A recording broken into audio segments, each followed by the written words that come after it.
Yo, what up, Street Talk, Street God, Street Vlogs, or Kim the House. Alright, some thoughts. This one is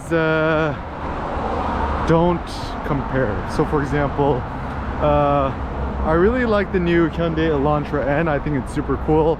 I think it's so interesting too because it's kind of rare in today's world to create a new product or a new category. And I think Hyundai has actually done a good job of branding their new N line, their Namyang line, their high performance line. And they have this interesting kind of like sky blue with red accent. I think it's really great because now they branded that color. So also with a marketing perspective, to brand a certain color for a certain thing is extremely intelligent. So for example, Air Kim got the crimson red, so when everyone sees that color, they'll think of me. And yeah, people are emotional with colors. So for example, typically when you think of a Lamborghini, you think of it as yellow. Typically when you think of a Ferrari, you think of it as red. And I think to brand colors is kind of a good idea. But anyways, so I was looking at the Hyundai Elantra N website, the marketing materials, and the thing that Hyundai, also I guess maybe Kia, Hyundai owns Kia and Genesis. One thing that they do poorly is they're always kind of comparing themselves to other competitors. Like it's like, oh, look at the Hyundai Elantra N compared to the Volkswagen GTI or the GLI or whatever. It's like, oh, we offer certain things that the competition does offer.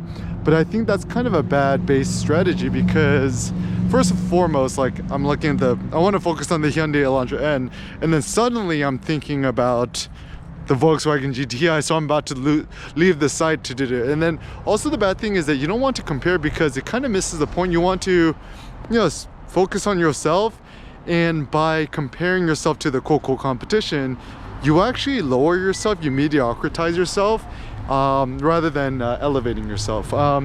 Even Peter Thiel, 021, talks about how competition is essentially for losers, is that the more you try to compete, you fall deeper and deeper into mediocrity. The best thing is for you to set your own standard, for you to set your own benchmark and innovate within that. And so I'm starting to even think with weightlifting, bodybuilding, everything like that, the problem is all these dudes are trying to look at the physiques of other dudes and it's like, oh, I got big chest and big delts, but then everyone just ends up looking the same.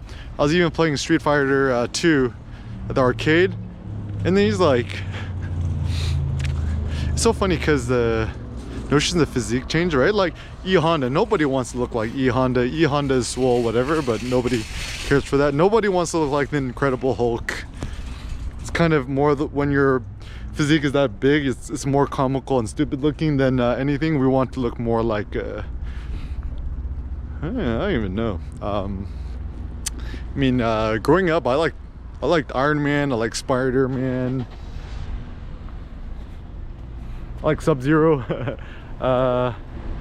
And also when it comes to just like ethics or interpersonal relationships and people, maybe also a good strategy in life is to just not compare yourself with others. So for example, with ethics, right?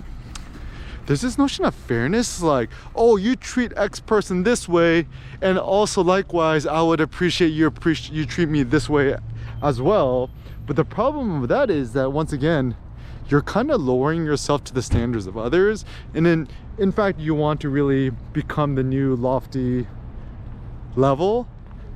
Then what you got to do is you got to never compare yourself with others, never compare your kids with others, whatever, because you actually lower their potential for growth and innovation and becoming something new, to cleave new distances. So for example,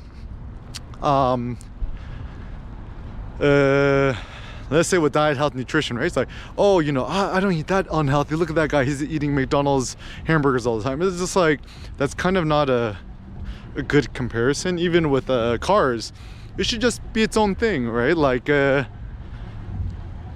I think Lamborghini is extremely intelligent, the way they've marketed and branded things. Oh yeah, if you don't know, Volkswagen owns Lamborghini, who also owns Audi, Ducati, etc.